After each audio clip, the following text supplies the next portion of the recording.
વિસાવદર વિધાનસભા પેટા ચૂંટણીમાં આપનો ઐતિહાસિક વિજય થયો છે, ત્યારે આપણી સાથે છે વિજેતા ગોપાલ ઇટાલી. આપણે એની સાથે વાત કરીએ. ગોપાલભાઈ, આવડી મોટી જીત થઈ છે, શું કહેશો, કોને જશ આપશો? આ જીત વિસાવદર, વહેસાણ અને જૂનાગઢ ગ્રામ્ય પંથકના ખેડૂતો, ખેતમજૂરો, રત્ન કલાકારો, વેપારીઓ, દુકાનદારો, આમ જનતાની આ જીત છે. કેમ કે આ ચૂંટણી તેઓ પોતે લડ્યા છે. ગોપાલ ઇટાલિયા જો ચૂંટણી લડતો તો ભાજપ ગોપાલને હરાવી દેતું, પણ આ દેશમાં જનતાને હરાવી શકે એવી કોઈ તાકાત પેદા નથી થઈ. જનતા જ મોટી તાકાત છે. એક તરફ આખી સરકાર, આખું મંત્રીમંડળ, તમામ ધારાસભ્યો, જિલ્લા કક્ષાના નેતાઓ, પૈસા, પોલીસ, ગુંડા, દારૂ, બધું જ. એની સામે જો હું લડું તો હું ના જીતી શકું. એની સામે જનતા હતી. એટલે આ ચૂંટણી જનતા લડી છે, જનતાની જીત થઈ છે અને જનતા જીતનું જશ્ન મનાવે છે.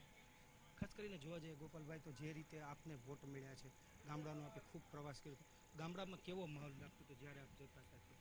ગામડાના લોકો ખૂબ દુઃખી છે. કોઈ એનું સાંભળવા વાળું નથી. ચાહે ખાતરનો પ્રશ્ન હોય, ચાહે રોડ રસ્તાનો પ્રશ્ન હોય, ચાહે ખેતીવાડીની અંદરની વ્યવસ્થાનો પ્રશ્ન હોય, ચાહે વીજળીના મીટરનો નાનો એવો પ્રશ્ન હોય, અથવા ગામડાના ગરીબ પરિવારને સસ્તા અનાજની દુકાનેથી મળતા અનાજનો પ્રશ્ન હોય, કે ચાહે 100 વારિયા પ્લોટનો પ્રશ્ન હોય, કોઈ પણ પ્રશ્ન હોય, ગામડાના માણસની વેદના કોઈ સાંભળવા તૈયાર નથી. કોઈ એને મદદ કરવા તૈયાર નથી. એટલે હજારો ગામડા દુઃખી હતા. મેં એમને આશ્વાસન આપ્યું, મેં એમને બાંહેધરી આપી, મેં એમને મારી વાત રાખી કે તમે જે ઈચ્છો છો એ કામ કરી શકું એવો વ્યક્તિ હું છું. મને તમે આશીર્વાદ આપો, અને જનતાએ આશીર્વાદ આપ્યા છે. બીજી તરફ જોવા જઈએ તો ગોપાલભાઈ, જ્યારે તમે ચૂંટણી લડતા હતા ત્યારે જે આ વિસાવદરની જનતા હતી, તમે એની સાથે વાત કરી હતી, કેવા કામો કરવાના આપે વચ્ચે નહીં પાછી? મેં સંકલ્પ પત્ર જ જાહેર કરેલો છે. એ સંકલ્પ પત્રની અંદર મારા 15 સંકલ્પો છે, જેમાં કેટલાક સંકલ્પો નીતિ વિષયક બાબતના છે, કેટલાક સંકલ્પો છે એ ડેવલપમેન્ટ વર્કના છે, બાકીના સંકલ્પો જે છે એ પ્રોસિજરલ વર્કના છે. નીતિ વિષયક બાબતોમાં ઇકોઝોન છે, નવી જમીન માપણી છે, સહકારી મંડળીનો ભ્રષ્ટાચાર છે, ટેકાના ભાવના ખરીદી કેન્દ્રમાં ચાલતો ભ્રષ્ટાચાર છે. આ બધી બાબત જે છે એ નીતિ વિષયક બાબત છે ને એની અંદર હું પૂરી તાકાતથી લડીશ, ચાહે વિધાનસભામાં, ચાહે સડક ઉપર, ચાહે હાઈકોર્ટમાં. કોંગ્રેસને કઈ રીતે જો આજે કોંગ્રેસનું જે પરિણામ આવ્યું છે આપની સામે, શું કહેશું કોંગ્રેસ? હવે કંઈ કહેવા જેવું પબ્લિકે રાખ્યું જ નથી, તો મારે કંઈ કહેવું છે? પબ્લિકે નિર્ણય લઈ લીધો છે. જનતાએ એને આ અરીસો બતાવી દીધો છે કોંગ્રેસને. હવે મારે શું કહેવું? હું તો નાનો માણસ છું, તો બધા બહુ મોટા મોટા નેતા છે, અમે એને કંઈ કહી ન શકીએ.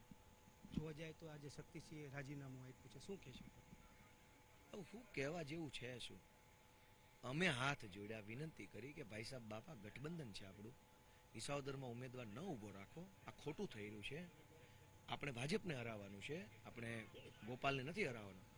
એ વિનંતી કોંગ્રેસના તમામ નેતાને મેં પોતે 2 હાથ જોડીને કરેલી, પણ ન માન્યા તો ન જ માન્યા, અહંકાર એમને હાથ. આજે જનતાએ પોતાનો નિર્ણય સાંભળાવી દીધો છે. જનતાની અદાલતમાં ચુકાદો આવ્યો છે. જનતાએ જે નિર્ણય લીધો છે એને બધા સ્વીકારે, સમજે અને પોતાની જાતમાં પરિવર્તન લાવીને વળી પાછા વિનમ્ર બનીને આગળ વધે, એવી શુભેચ્છા.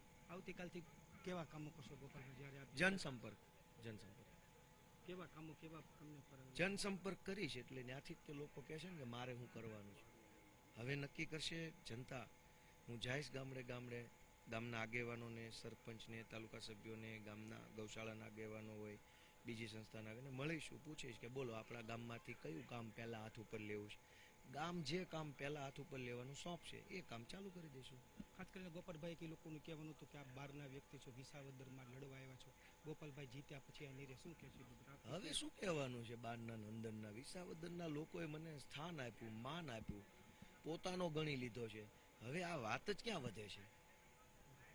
જે ચોક્કસથી આપણી સાથે હતા જે આપ પાર્ટીના વિજેતા ઉમેદવાર છે ગોપાલ ઇટાલિયા, તેને કીધું કે જે મેં મારું જે સંકલ્પ પત્ર કર્યું છે તેની અંદર જે મુદ્દા હતા તે મુદ્દાને હું પ્રાધાન્ય આપીશ, અને ખાસ કરીને જે મારા લોકસંપર્ક છે, ગામડાઓનો લોકસંપર્ક છે, તે પણ ચાલુ રાખીશ, અને જે કોઈ ગામડાઓના પ્રશ્ન છે, જે કોઈ પાયાના પ્રશ્નો છે તેને પ્રાધાન્ય આપવાનો પૂરતો પ્રયત્ન કરીશ. અતુલ વ્યાસ, ગુજરાત ફર્સ્ટ, વિસાવદર.